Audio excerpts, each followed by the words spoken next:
नमस्कार, जय हिंद, वंदे मातरम। स्वागत है आप सभी का हमारे यूट्यूब चैनल पर। दोस्तों, आज की इस वीडियो में हम लाए हैं जीके के 20 महत्वपूर्ण प्रश्न जो कि बार बार एग्जाम में पूछे जाते हैं। दोस्तों, ये क्वेश्चन एसएससी, रेलवे, बैंकिंग और पुलिस एग्ज़ाम में पूछे गए हैं, तभी हम यह क्वेश्चन लाए हैं और बार बार यह क्वेश्चन पूछे जाते हैं। और ये परीक्षा की लिहाज से, आपकी परीक्षा के लिहाज से यह क्वेश्चन बहुत बहुत इम्पॉर्टेंट है। तो आप इस वीडियो को शुरू से लास्ट तक ज़रूर देखिएगा। और वीडियो शुरुआत करते हैं बिना किसी देरी के। दोस्तों, हमारा पहला प्रश्न है, कांग्रेस की पहली महिला अध्यक्ष कौन थी? कांग्रेस की पहली महिला अध्यक्ष की बात की जाए तो एनी बेसेंट 1917 में एनी बेसेंट सबसे पहले कांग्रेस की पहली महिला अध्यक्ष बनी। अगर पूछेगा क्वेश्चन में कि कांग्रेस की पहली भारतीय महिला अध्यक्ष कौन थी, तो आपका ऑप्शन रहेगा सरोजनी नायडू। तो सरोजनी नायडू 1925 में बनी थी कांग्रेस की पहली भारतीय महिला अध्यक्ष। लेकिन अगर पहली महिला अध्यक्ष पूछेगा तो आपका आंसर एनी बेसेंट रहेगा। इतना आप ध्यान दीजिएगा इन क्वेश्चनों पर। अगला क्वेश्चन देखते हैं। अगला क्वेश्चन है, कह रहा है कि कौन सा जानवर त्वचा के माध्यम से सांस लेता है? तो त्वचा के माध्यम से सांस लेने वाला जानवर का नाम है मेढक। मेढक जो होता है वो त्वचा के माध्यम से सांस लेता है। मेढक त्वचा के माध्यम से सांस लेता है। यह आपका राइट आंसर हो जाएगा। अगला क्वेश्चन है, बेकिंग सोडा इस रूप में भी जाना जाता है। तो बेकिंग सोडा का रासायनिक नाम क्या होता है? तो बेकिंग सोडा का रासायनिक नाम होता है सोडियम बाइकार्बोनेट। सोडियम बाइकार्बोनेट को व्यापारिक नाम होता है बेकिंग सोडा। बेकिंग सोडा को कहते हैं सोडियम बाइकार्बोनेट। नेक्स्ट क्वेश्चन देखते हैं। अगला क्वेश्चन है कि भारत की सिलिकॉन घाटी किस शहर में स्थित है? तो सिलिकॉन घाटी किस शहर को कहा जाता है? भारत की सिलिकॉन घाटी कहा जाता है बेंगलुरु को। बेंगलुरु को इसलिए कहा जाता है क्योंकि ज़्यादातर सिलिकॉन बेंगलुरु में ही मिलता है। भारत में ज़्यादातर सिलिकॉन जो है बेंगलुरु में ही पाया जाता है, इसलिए इसे सिलिकॉन घाटी कहा जाता है। अगला क्वेश्चन देख लेते हैं। अगला क्वेश्चन है कि किस वर्ष दिल्ली भारत की राजधानी बनी थी? तो दिल्ली भारत की राजधानी बनी थी 1911 में। 1911 में दिल्ली भारत की राजधानी बनी थी। उससे पहले 1911 के पहले कोलकाता भारत की राजधानी थी। 1911 के पहले कोलकाता भारत की राजधानी थी और 1911 में दिल्ली भारत की राजधानी बनी। अगला क्वेश्चन देख लेते हैं। अगला क्वेश्चन है, लोकसभा अध्यक्ष किसके द्वारा चुने जाते हैं?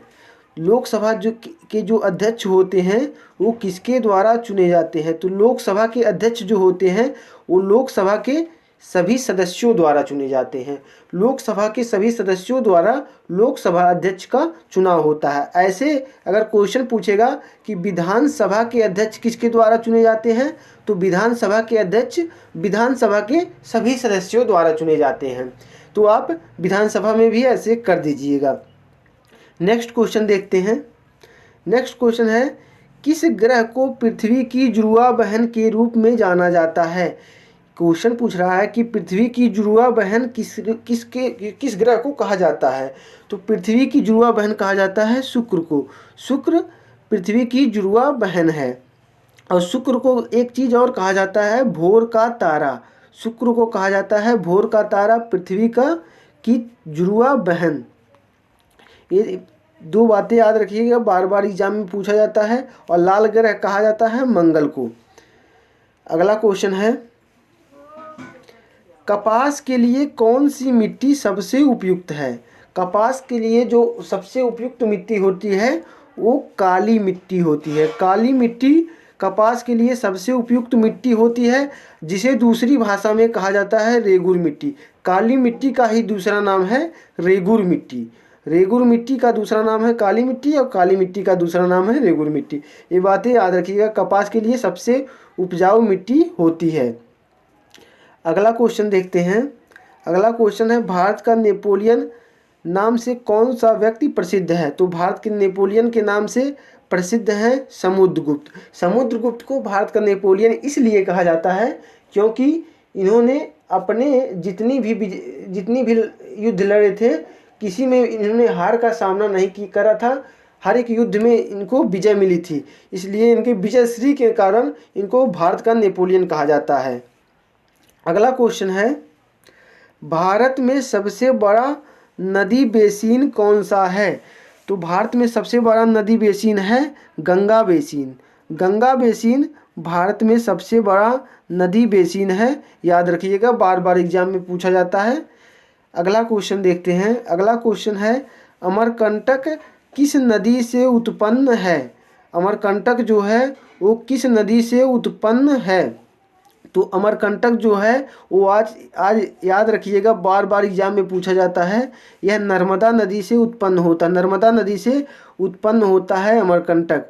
अमरकंटक नर्मदा नदी से उत्पन्न होता है, याद रखिएगा, बार बार एग्जाम में पूछा जाता है। अगला क्वेश्चन है, दुनिया की सबसे बड़ी ताजे पानी की झील। दुनिया की सबसे बड़ी ताजे पानी की झील है सुपीरियर झील। सुपीरियर झील दुनिया की सबसे बड़ी ताजे पानी की झील है।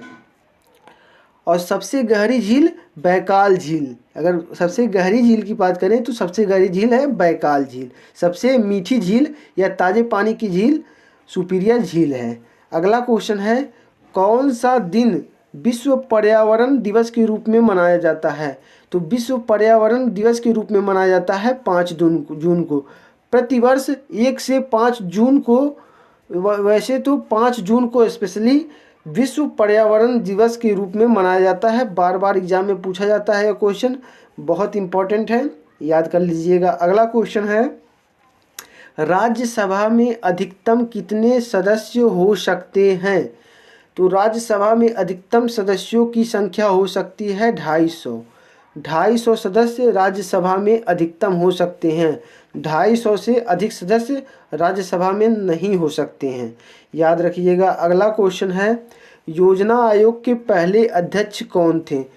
एक बात याद रखिएगा, योजना आयोग का 2014 में 1 जनवरी 2015 को इसका नामकरण, नया नाम कर दिया गया है नीति आयोग। नीति आयोग कर दिया गया है, उसके पहले इसका नाम था योजना आयोग। और याद रखिएगा, योजना आयोग के पहले अध्यक्ष या नीति आयोग के पहले अध्यक्ष, योजना आयोग का जो अध्यक्ष होता है वो भारत का प्रधानमंत्री होता है। भारत का पीएम जो होता है वो योजना आयोग का अध्यक्ष होता है, और नीति आयोग का भी भारत का पीएम अध्यक्ष होता है। योजना आयोग का नया नाम है नीति आयोग। तो उस समय भारत के प्रथम प्रधानमंत्री जो होंगे वही योजना आयोग के प्रथम अध्यक्ष होंगे। तो उस समय भारत के प्रथम प्रधानमंत्री थे जवाहरलाल नेहरू। भारत के प्रथम प्रधानमंत्री थे जवाहरलाल नेहरू, तो योजना आयोग के पहले अध्यक्ष भी जवाहरलाल नेहरू ही होंगे। अगला क्वेश्चन है, यूपीएससी का अध्यक्ष, संघ लोक सेवा आयोग का अध्यक्ष की नियुक्ति कौन करता है? तो संघ लोक सेवा आयोग की नियुक्ति की जाती है राष्ट्रपति के द्वारा। राष्ट्रपति के द्वारा संघ लोक सेवा आयोग यानी कि यूपीएससी के अध्यक्ष की नियुक्ति की जाती है। नेक्स्ट क्वेश्चन देख लेते हैं। कह रहा है कि किसने खिलाफत आंदोलन का नेतृत्व किया? खिलाफत आंदोलन का नेतृत्व किसने किया था? तो खिलाफत आंदोलन का नेतृत्व, खिलाफत आंदोलन हुआ था 1919-1920 में। 1919-1920 में खिलाफत आंदोलन हुआ था, और इसका नेतृत्व किसने किया था? इसका नेतृत्व किया था अली बंधुओं ने। अली बंधुओं ने इसका नेतृत्व किया था। अगला क्वेश्चन है, किस वर्ष पहले आम चुनाव हुए थे? आम चुनाव सबसे पहले किस वर्ष हुए थे? तो आम चुनाव सबसे पहले हुए थे 1951 में। 1951 के पहले जो सरकार थी जवाहरलाल नेहरू के नेतृत्व में, वह अंतरिम सरकार थी।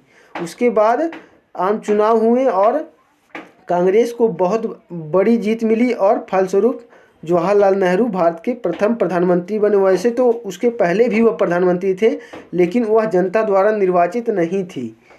अगला क्वेश्चन है, किस राज्य में पहली बार पंचायती राज की शुरुआत हुई थी?